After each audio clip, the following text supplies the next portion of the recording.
Mesdames et messieurs, merci d'être nombreux à suivre la télévision des Grands Lacs. Bienvenue dans cette grande édition de votre journal télévisé. Je suis Mosendung à la présentation, la réalisation de Archange Kambale. Ce journal part de la ville de Butembo. La question de la Covid-19 mérite une prise en charge ou une conscience personnelle. Propos du chef de la division provinciale de la santé DPS en sigle en ville de Butembo, le pharmacien Guy Makelele, qui l'a dit devant les reporters de la RTGL. Je vous propose de les suivre dans cet élément. Chacun de nous doit considérer qu'il est policier de lui-même. Il est son propre policier. Il ne faut pas attendre que la police me dise que je porte mon masque.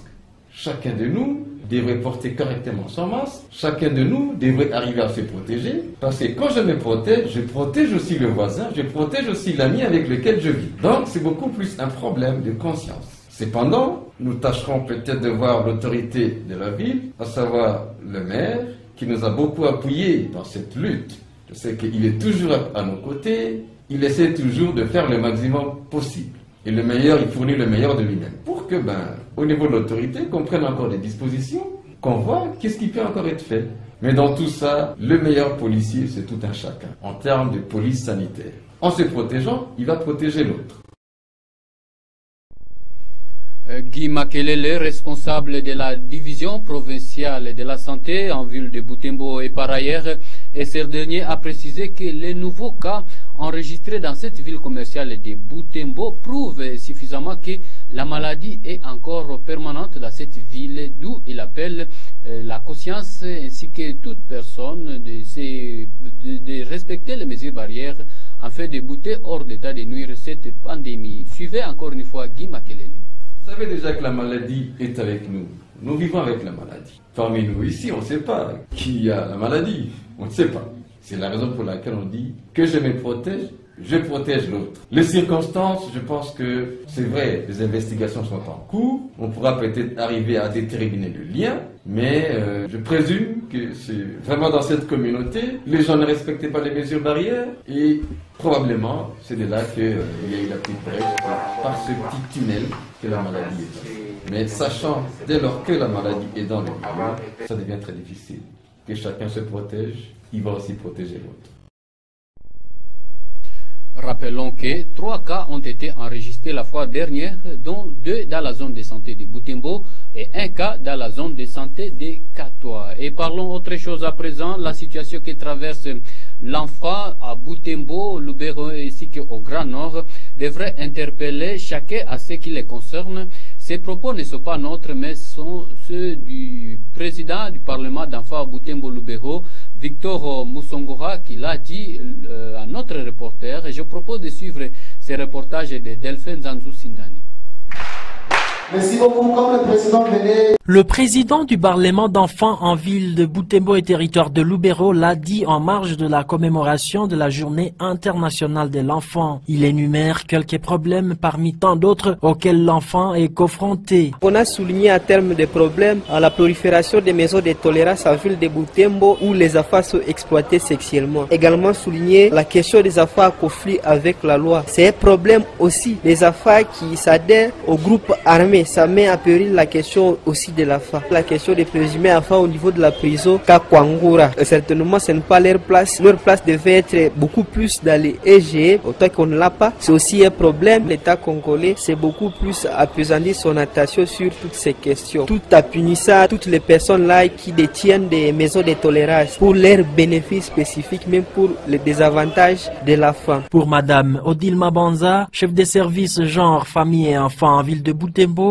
la célébration de la journée internationale de l'enfant aura été une occasion pour ces derniers de prendre conscience de leurs droits et devoirs. C'est l'enfant qui est l'avenir de demain. Si l'enfant n'est pas protégé, c'est que c'est donc le monde de demain qui sera vraiment détruit. Et il faut que les enfants grandissent dans un environnement qui est sain. L'enfant a le droit de connaître ses droits et ses devoirs et de les respecter. Soulignons qu'en ville de Butembo, cette journée a été marquée d'un cachet spécial. Une conférence débat s'est tenue dans la salle de réunion de l'EPST Nord Kivu 2 où différentes interventions ont coloré le déroulement de la séance. Merci beaucoup, comme le président. Merci beaucoup Delphine Zanzou Sindani. Et après un mois de cours Et l'heure est maintenant aux élections des doyens dans plusieurs écoles de la ville de Butembo. La campagne des doyennats dans certaines écoles s'est fait plus que même celle des députés. Et ce constat a été fait ce vendredi. Je vous propose de suivre ce reportage de Darlene Kaindou.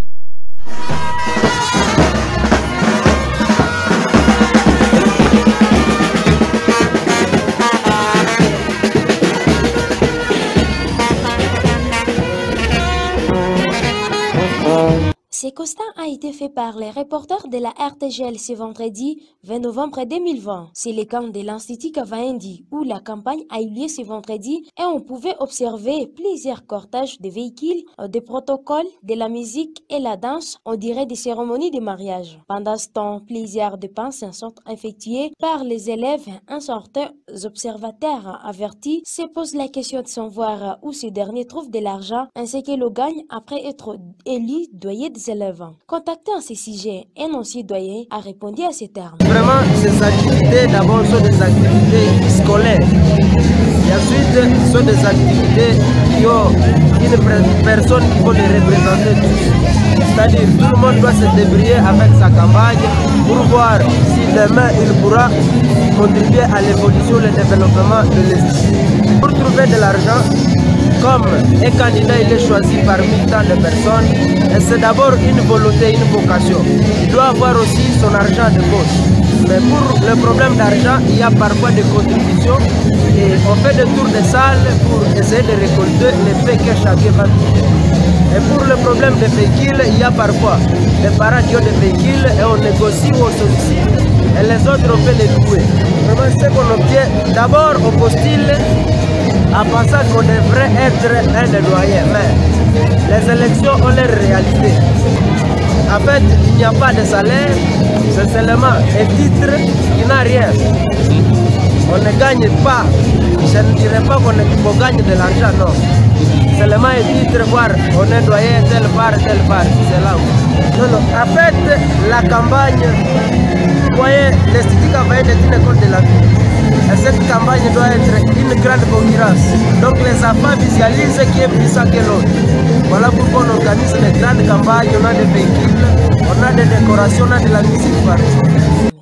Rappelons que ces dispositions sont officiellement reconnues par les autorités scolaires et que chaque école doit avoir son président choisi par les élèves.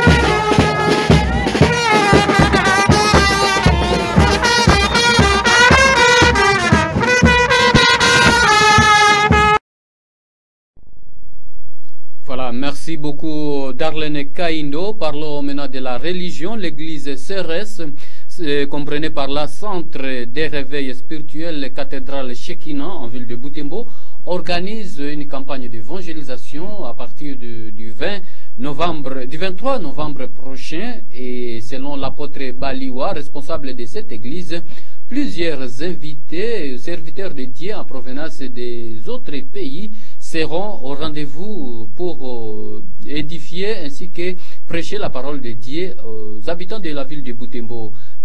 À cet effet, il appelle donc la population de Butembo de participer à ce qu'il appelle exploit spirituel afin de pouvoir être béni. Et suivez ici apôtre Baliwa Alexandre au micro de votre télévision.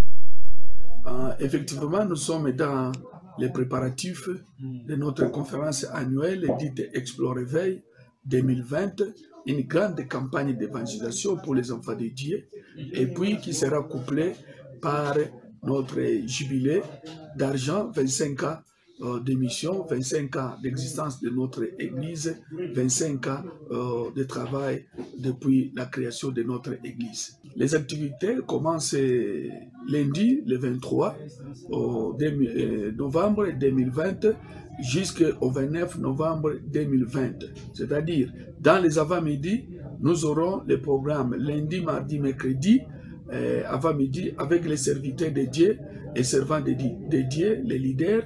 Et nous allons parler avec eux le thème intitulé « Choisi par Dieu pour accomplir une mission ». Et dans les après-midi, ça sera vraiment une grande campagne d'évangélisation de réveil pour tout le monde sans distinction de religion ni d'église.